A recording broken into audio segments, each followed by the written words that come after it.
When you think of Hunter Renfrow, most people think of the one of the most underrated receivers in the league, who's quickly becoming one of the top slot receivers with his ability to get open by consistently breaking DB's ankles from moderate to large gains. He's coming off a 1,000-yard season this past year. His production has netted him a contract extension with the Raiders, totaling to $32 million with $21 million guaranteed. Not bad for a fifth-round pick. There were several teams that passed on drafting Hunter, as 16 receivers were drafted before him.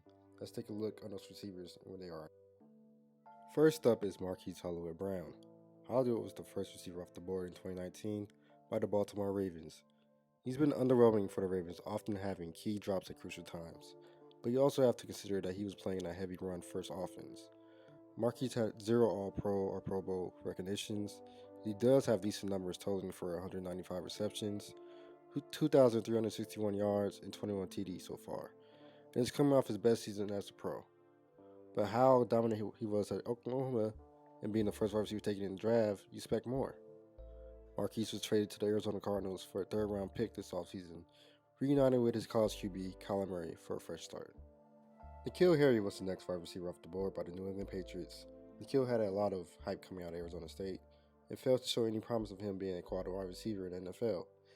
Injuries were common as he could never consistently be available. When he was on the field, he never made a noticeable impact, resulting in him being classified as a first-round bust by many in the media.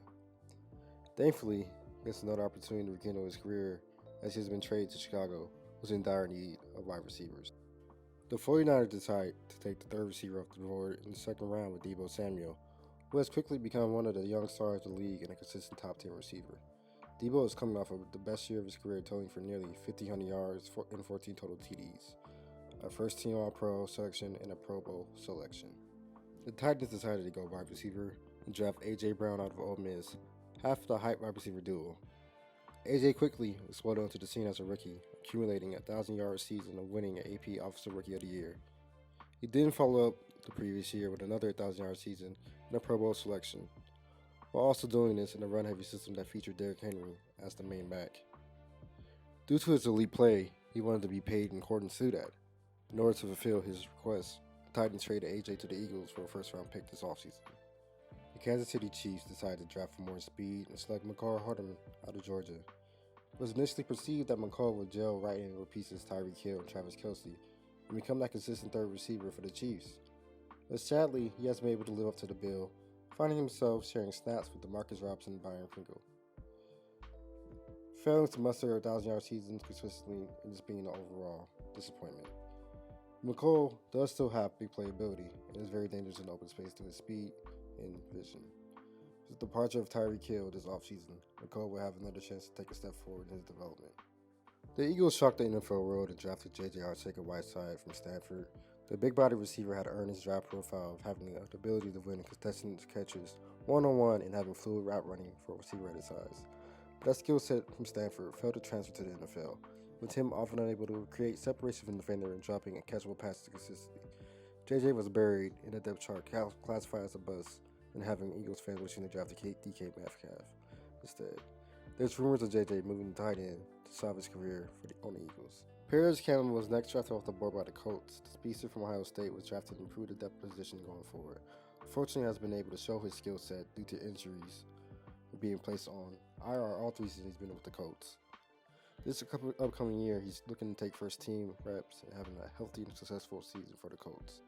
By having a spectacular combine and Senior Bowl, Isabella made many teams' radars, including the Cardinals, who selected him with the second-round pick in 2019. Andy was classified as a very electric player on offense and special teams, who had big play capability with the ball in his hands. But surely we never got to see that ability come to fruition on the field. Andy struggled to crack the lineup due to the depth of the Cardinals' wide receiver room. And what snaps he did get, not much came out of him. The Cardinals are currently seeking a trade partner for Andy. DK Metcalf built a lot of attention and hype pre-draft with his freak speed and physique. But due to his limited agility, teams let him fall to the Seahawks in the second round. DK quickly became a problem for defenders by totaling for 900 yards his rookie year, then following up that season with a 1,000-yard season, All-Pro and Pro Bowl recognitions, solidifying himself as a current top 10. The Steelers added to their success in drafting wide receivers by selecting Diontae Johnson in the third round, The receiver quickly became an All-Pro after returning his rookie year, bringing popularity to his name among Steeler fans. Diontae quickly increased his production the following years, accumulating near back-to-back 1,000-yard seasons. He has solidified his role as the Steelers' #1 receiver and is one of the underrated receivers in the league. Jalen Hurd was one of the unique prospects coming into the draft. Playing multiple positions in college made his skill set to be desired by NFL teams like the 49ers. He showed off his skill set in training camp, having the 49ers raving about his potential in the offense. But sadly, we never got to see this athlete in action because of constant injuries for Jalen. If healthy, the 49ers may have found two Deebos for the offense. But Jalen could never clear IR every year he was on the roster.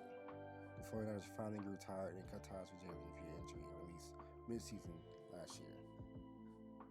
The Washington Commanders took the speedster from Ohio State, Terry McLaurin. Terry quickly produced for the Washington Commanders, putting up nearly 1,000 yards his rookie season. Then following up that year with back-to-back 1,000-yard seasons. Doing all this without an elite quarterback throwing him the ball. Terry has become one of the most underrated receivers in the league and recently signed an extension worth up to $71 million. The last receiver of the third round belongs to the Ravens and decided to draft Miles Boykin. The big wide receiver out of Notre Dame struggled to produce in a run-heavy system, failing to break 300 yards each season and was placed on IR his last season with the Ravens. He was then released and recently picked up by the Pittsburgh Steelers. The Cardinals opened the 4th round with drafting Hakeem Butler out of Iowa State. Hakeem was quickly on IR in training camp and waived the following season. He then had a brief stint with the Eagles and was shortly cut the next year. He is currently in the CFL. Jennings Jr. was the next receiver to be drafted by the Seahawks. He was cut without playing a game for the Seahawks. Since leaving the Seahawks, he's been on numerous practice squads for NFL teams. He is currently on the Kansas City Chiefs. Finally, Ridley, the brother of Calvin Ridley, was drafted by the Chicago Bears. He didn't have much production during his time with the Chicago Bears and was cut. He is currently a free agent.